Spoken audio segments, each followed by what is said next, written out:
do mundo inteiro, que foi o templo conhecido como o Templo de Salomão. Sabemos que até hoje existe no Oriente Médio briga por causa desse lugar, o lugar onde foi construído esse templo. Escute, irmãos, até hoje há uma muralha, ou chamado Muro das Lamentações, onde até hoje há briga não só mais pelo lugar, pelo templo que já está em ruínas ou não existe mais, mas na verdade agora pelo lugar que é considerado santo, porque foi o lugar onde Deus se manifestou no templo onde construiu Salomão. A gente sabe que Salomão não teve que, na verdade, juntar muitos tesouros para começar esta obra, mas para terminar, todo o povo em sua volta trouxeram tantos tesouros a ponto de que Salomão, uma certa hora, disse: basta, nós não precisamos mais. Mas também Salomão, conhecido pela sua sabedoria, onde vários reis, vários sábios do seu tempo procuravam Salomão por causa da sua fama, por causa da sua sabedoria, que a Bíblia vai dizer que ia do Oriente ao Ocidente, e não houve homem mais sábio do que Salomão, segundo a palavra de Deus, até hoje. Salomão, no livro de Eclesiastes, ele está escrevendo o fim dos seus tempos. Agora já não é mais um novo, um garoto. Agora já não é mais um menino apaixonado, né? Agora Salomão não é mais um jovem. Salomão aqui, quando escreve Eclesiastes, ele está nos últimos dias do seu tempo, do seu ministério. E ele escreve esse livro, eu acho interessante, irmãos, porque Salomão, ele está falando de todas as situações que alguém possa imaginar que está ligado à vida de alguém. Salomão, apesar de ter tido um grande pai, um grande homem de Deus que foi Davi, e tinha já grandes riquezas, ele trabalhou muito para construir outras riquezas, outras grandes riquezas, pelo propósito que Deus tinha na vida dele, de seguir a paz com todos, de ter muitos reinos debaixo da sua autoridade. Mas você vai perceber que Salomão, ele vai escrever aqui esse livro justamente por causa dessa regalia que ele teve. Salomão viveu uma vida extraordinária. Salomão viveu uma vida regada de todas as coisas que o dinheiro pode ajudar a alcançar. E foi nesse período que eu creio que alcançou, por causa de um processo, de um crescimento, de uma busca intensa, esse ápice da sabedoria. E aí ele consegue juntar esses textos maravilhosos, falando tudo sobre a vida. E em tudo Salomão vai dizer que no final realmente de todas essas coisas havia a vaidade de cada homem. Salomão vai falar da beleza, Salomão vai falar de buscas de conhecimento, Salomão vai falar de tudo, porque na verdade ele termina esse livro falando para os jovens, aqueles que estavam começando a viver, aqueles que estavam buscando viver a vida, em qualquer uma dessas coisas que Salomão estava ensinando. Ele falou: bem, eu vou deixar um legado, eu vou deixar um recado, eu vou deixar uma mensagem, porque tudo eu vivi. E se alguém quiser viver, eu vou deixar aqui alguns conselhos. E aí eu escolhi, diante de tantos textos aqui, algo que ressaltou o meu coração hoje, para falar o coração da igreja. E está aqui dentro desse texto que li, e dentro desses versículos. Quando eu olho o primeiro e o último versículo, Salomão parece um homem pessimista. Ele fala de trevas e termina falando de vaidade. É claro que quando fala das trevas, está falando da noite de um trabalho, mas também está falando da morte, está falando do mal, do inimigo. Ele termina esse texto que quem olha diz ainda que o homem se regozija com todas essas coisas, algumas dessas que eu falei aqui, ainda que alcance toda essa sabedoria, ainda que conheça as mulheres mais lindas, ainda que tenha os melhores jardins, ou o melhor dinheiro, ou alcance o melhor conhecimento, ele vai dizer, olha, ele deve se regozijar com todas essas coisas, todos esses anos, porque há dias que são de trevas. Pense comigo, irmãos, um homem que tinha tudo, que tudo estava a seu alcance, que podia comprar tudo, ele também disse que teve dias de trevas e que foram muitos. Não foi fácil também para Salomão, mesmo com toda essa regalia, mesmo com uma vida em excelência que ele viveu, diante de tudo que ele tinha, além do que o dinheiro podia comprar e da sabedoria, que era onde ele podia chegar através dela. Mas eu olho para esse texto e eu venho buscar aqui alguns ensinamentos de Salomão, porque ele vai dizer nesse texto, terminando ele, dias difíceis, dias muito difíceis. Buscar todas essas coisas, na verdade são penoso, na verdade é preciso de muita diligência, de muito trabalho, de muito esforço. Ele vai dizer, termina esses dias, são dias de trevas. E quando ele começa o texto, ele começa de uma maneira que, é claro, ele era tão sábio que a sabedoria desse homem parecia loucura. Se você começar a ler o texto, parece, ou melhor, não parece, na verdade, na construção das letras, um desperdício. Olhando só para a letra, você vai ver que o homem está dizendo assim, ó, lança o teu pão na água. Você lançou pão na água? Alguém aqui parece, né? Está falando que joga teu pão fora, porque depois que eu jogar um pão na água, ele se desfaz, ele vai embora, dependendo do fluxo, é um desperdício, eu estou perdendo um alimento. Então Salomão era muitas vezes tão sábio que, para discernir, a Bíblia é um livro tão claro, mas há textos como esse que você precisa buscar em Deus para entender o que estava querendo dizer o sábio Salomão. E ele está dizendo, lança teu pão na água. A Bíblia vai me ensinar que não é vão a obra, que nenhum serviço que a gente faz, ainda que seja simples, como a Bíblia mesmo vai dizer, as Sagradas Escrituras vão dizer que um copo d'água dado com sinceridade, pastor, não volta vazio, mas será que Deus está falando de obra? O que Deus está falando? Lança o seu pão na água. Eu para começar a falar o que Salomão queria dizer, eu quero falar para você o que ele não queria dizer. Eu quero falar nessa noite sobre, é claro, a lei da generosidade, a lei da liberalidade, a lei da semeadura, a lei de entregar a vida. Oh, Jesus. A lei de uma entrega com renúncia. Essa é a lei que Salomão está ensinando aqui neste livro e neste texto em Eclesiastes. Pastor, mas o que não significa o que Salomão está querendo dizer dentro da lei que o senhor acabou de falar? O que não significa é que nós estamos, por causa dessa lei, de ser bom, de fazer o bem, de alcançar sem querer saber a quem, simplesmente lançar o pão. O que não quer dizer que eu estarei livre de tudo por causa disso.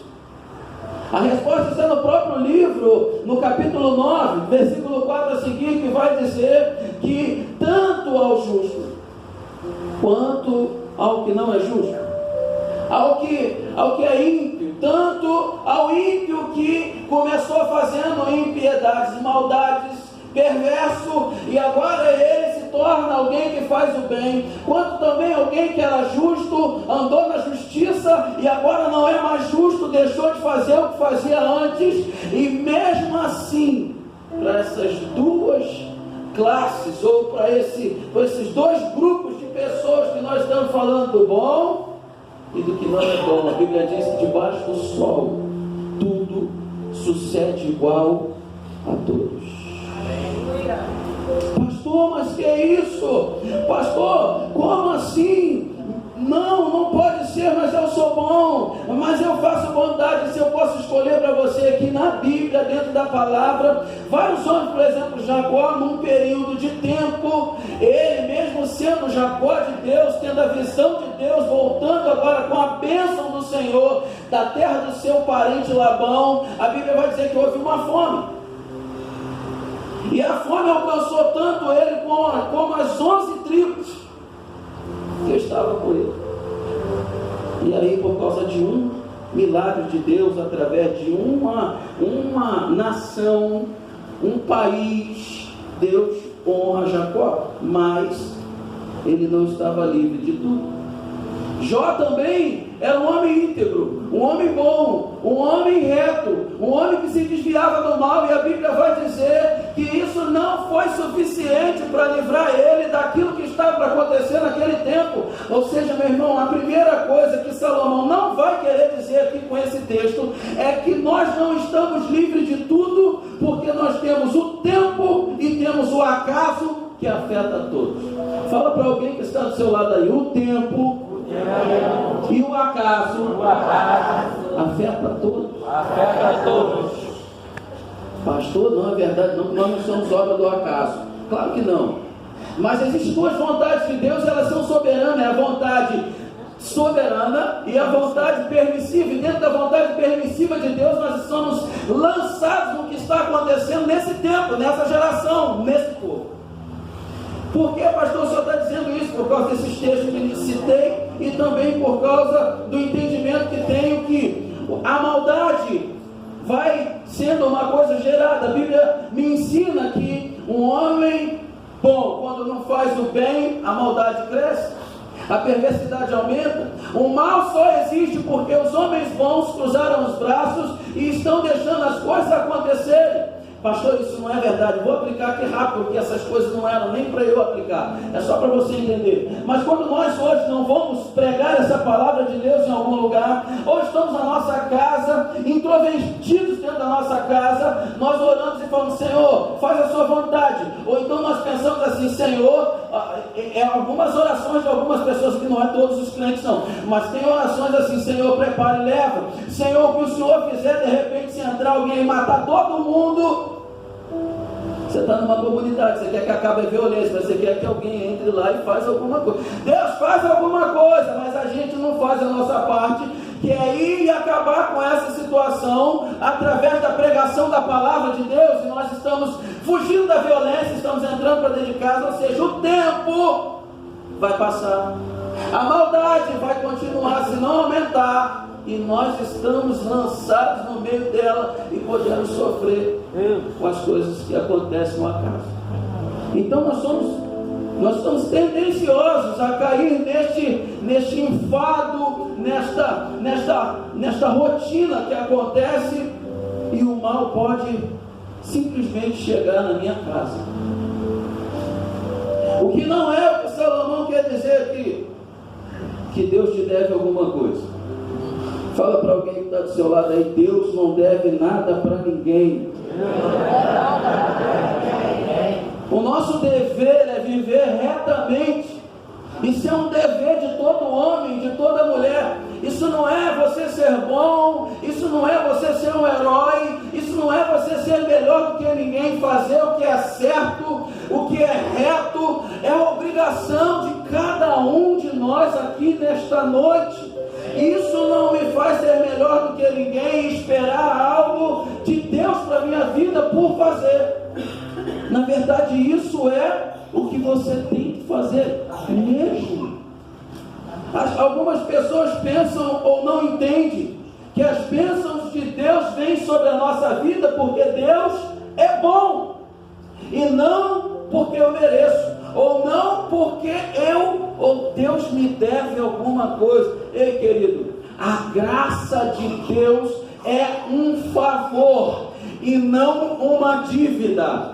Deus não deve nada a ninguém porque essa pessoa está fazendo bem, porque essas pessoas resolveram fazer algo bom. Não, eu vou fazer uma coisa boa agora. Então, dentro dessa palavra de Salomão, eu vou ser um homem bom, ser um homem piedoso, ser um homem grato. Eu vou fazer caridade. bem, eu vou lançar o que eu tenho na minha mão, eu vou semear e pronto. Deus agora está com uma dívida comigo. Deus tem que fazer algo.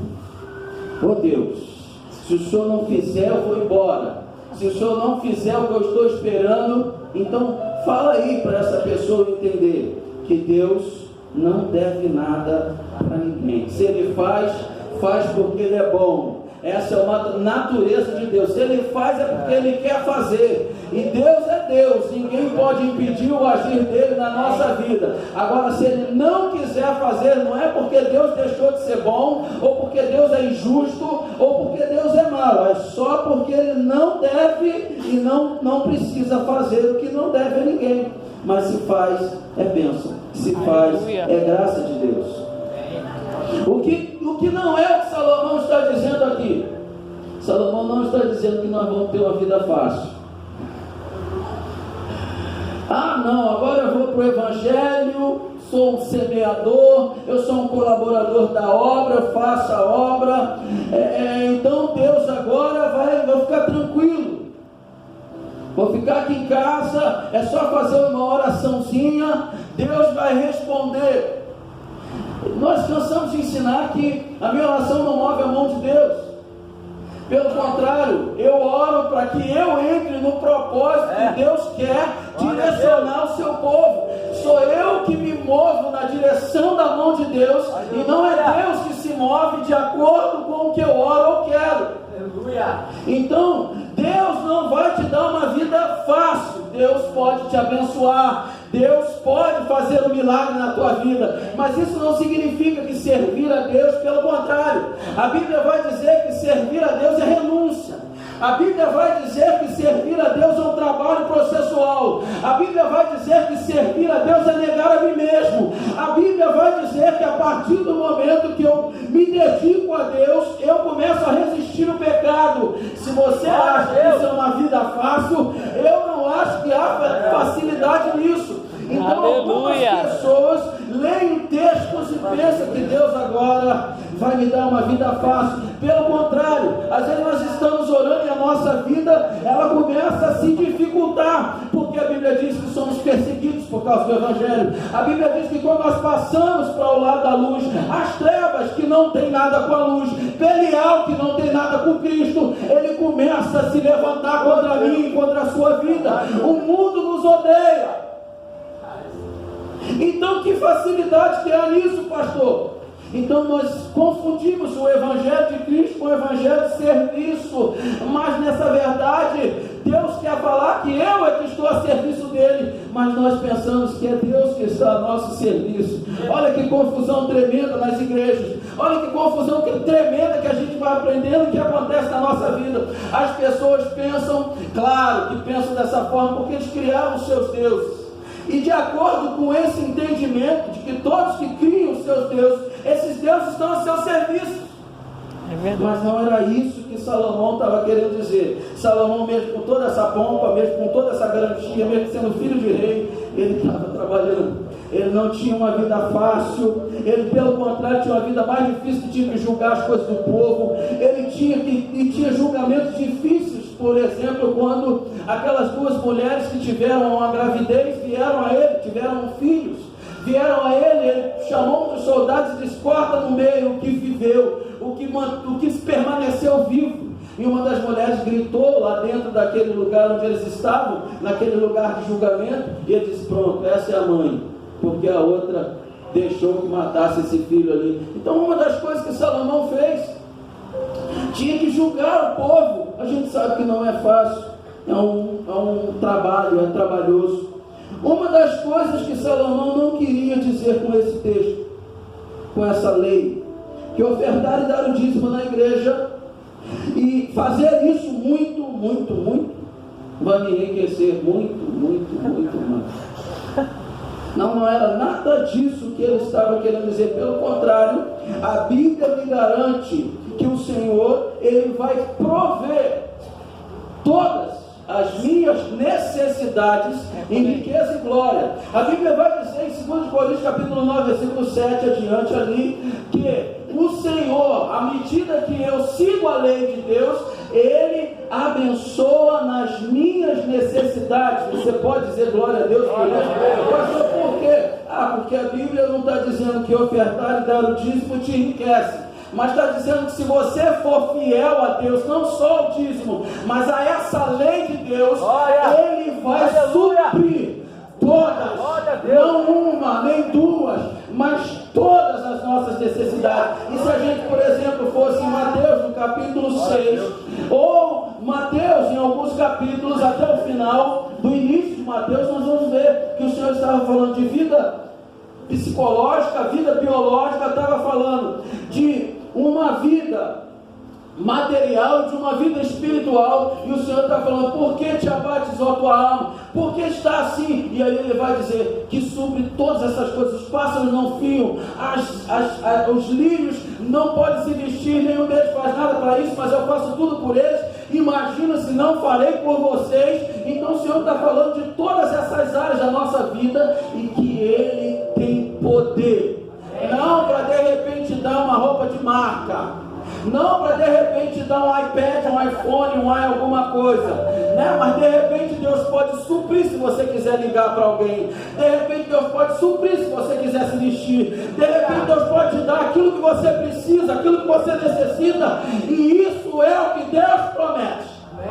Você pode dizer glória a Deus por isso? Deus pode não te dar o que você quer, mas Ele pode te levar no lugar onde você precisa chegar. Glória a Deus. Aleluia. Amém. Glória a Deus. Isso tudo foi o que Salomão não falou. Pastor, o que Salomão falou então? Uma das coisas que Salomão falou no versículo 6 está aqui: semeia pela manhã, e a tua semente à tarde não tires a mão. A Bíblia vai dizer no texto mesmo de Eclesiastes: tudo que vier à tua mão, faça com força. Ou melhor, faça com toda a sua força, faça com as suas forças, né? Se falar, faça com toda a tua força, o cara pensa: meu Deus, vou dar tudo de mim. Não, é a maneira que você tem condições de fazer, né? Faça com as suas forças, né? Então a Bíblia está dizendo aqui, nesse texto, o que, pastor? Semeia pela manhã, à tarde não tira a mão. Ele está falando que havia noite. Ele disse: olha, Ele está dizendo: venha redimir o seu tempo, de manhã, à tarde, à noite não dá para fazer nada. Sabe, irmãos, Salomão começa aqui a dar um ensinamento para que a gente seja bem-aventurado, para que os nossos planos não sejam frustrados. Provérbios capítulo 23, versículo 18 diz: deveras haverá um bom futuro para você, e os seus planos não serão frustrados. A sua esperança não será frustrada. Salomão está ensinando o que ele falou lá em Provérbios aqui. Você quer ter um bom futuro, você não quer que as suas esperanças sejam frustradas. Então presta atenção nesse texto. Como que você está fazendo com o seu tempo? Como você aplica o teu tempo? Porque se você está pensando em algo, pensa comigo, lança, vai voltar. Não é uma coisa, e depois de muitos dias, não é hoje, nem amanhã, depois de muitos dias, Salomão está falando de coisas para o meu futuro. Você quer ter um futuro próspero? Você quer ter um futuro abençoado? Você precisa remir seu tempo. Se não há como remir o tempo, você vai falar com alguém: olha, irmãos, esses dias, não tem muitos, eu fiz um curso, e quando eu estava fazendo esse curso, eu encontrei um cara que trabalhou por trás dos bastidores para aquele programa Super Nani.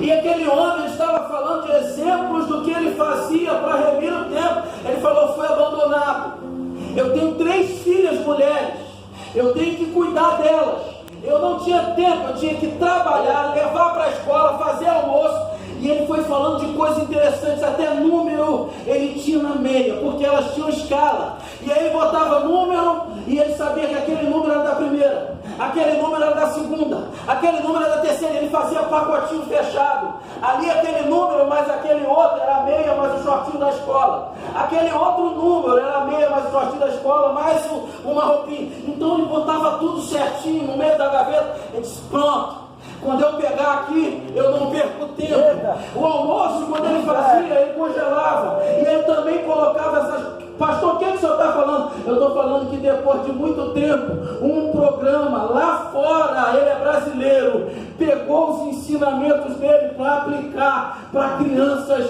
para que elas pudessem ter um bom desenvolvimento. Quem está entendendo isso daqui? Então, como você vai ser abençoado se você não consegue remir seu tempo? Você está jogando tempo fora. Pastor, a internet, o WhatsApp é legal, mas pense o que está edificando a tua vida. Será que você tem que perder o tempo todo aí? Sabe, irmãos, isso é interessante. É interessante, parece uma coisa que atrai a gente. Você abre para ver um vídeo, mas esse vídeo vai colocando vários videozinhos embaixo. E tu viu o primeiro, o segundo já pula. Você não chamou, mas ele veio. Você não pediu, mas ele aparece. Você queria ver o primeiro, daqui a pouco entrou o segundo, aí veio, pareceu interessante. Veio o terceiro, é mais interessante do que o outro não é interessante, não tem ação, mas é comédia. Aí tu está olhando aquilo tudo, está rindo. Foi embora o teu dia. Você está remindo o seu tempo.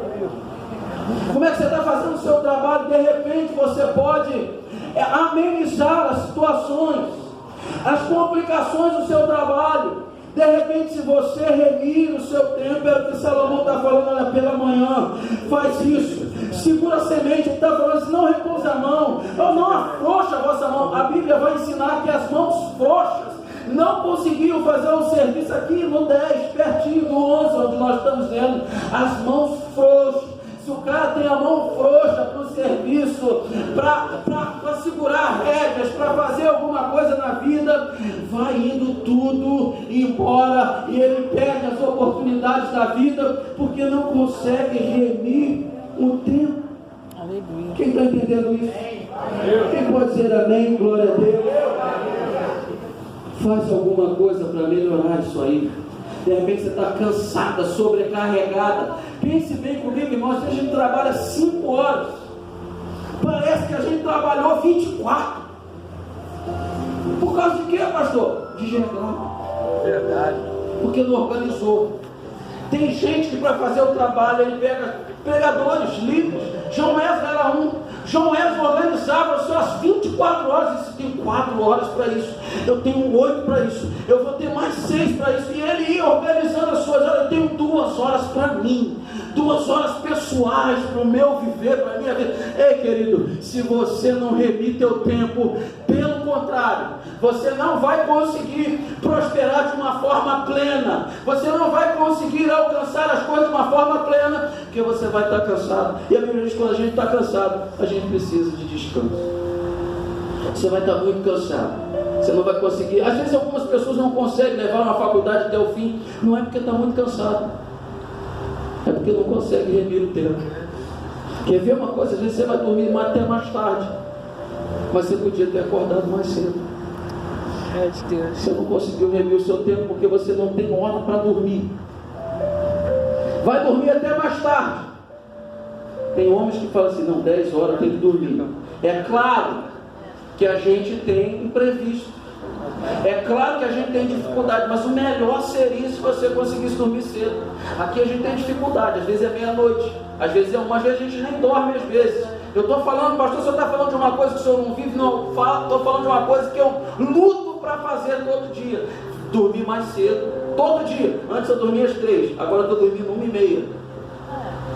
Está pensando que é fácil? Não é fácil não. Mas se eu dormir mais tarde, para levantar e colocar o café da manhã aqui às 7, a gente tem que acordar pelo menos às 6, 6h30. E aí o café já vai atropelando às 7, já vai 7h15 e vai embora. Então você vai dormir mais tarde, você vai ter que acordar mais cedo. Como é que você vai conseguir manter a estrutura física do seu corpo? Daqui a pouco aparece uma enfermidade, aparece alguma coisa.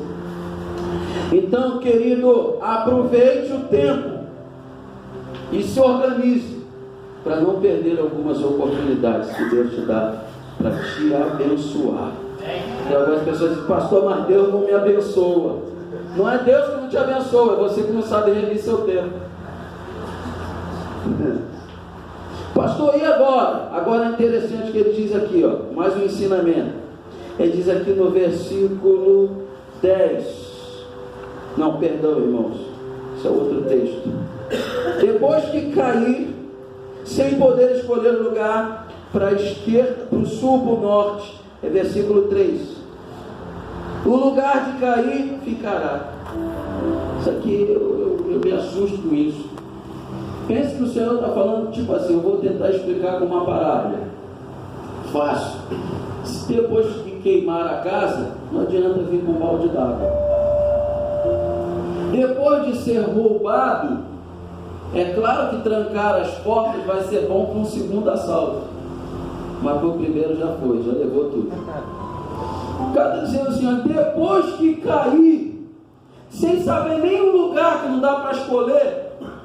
Imagina o cara caindo e falando assim: melhor lugar aqui um pouquinho para a esquerda. Pá, escolheu o lugar, escolheu a cama para deitar. Não, é melhor aqui. Ó, se eu cair, estou caindo. Ou seja, estou desabando.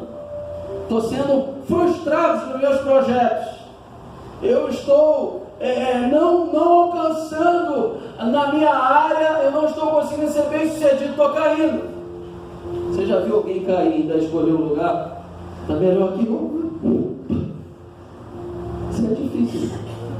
Então o que o profeta, o homem de Deus, o pregador, como ele se intitulou nesse livro, está dizendo? Ele está dizendo assim: ei, evita cair. Ele já caiu muitas vezes. Está falando assim: ó,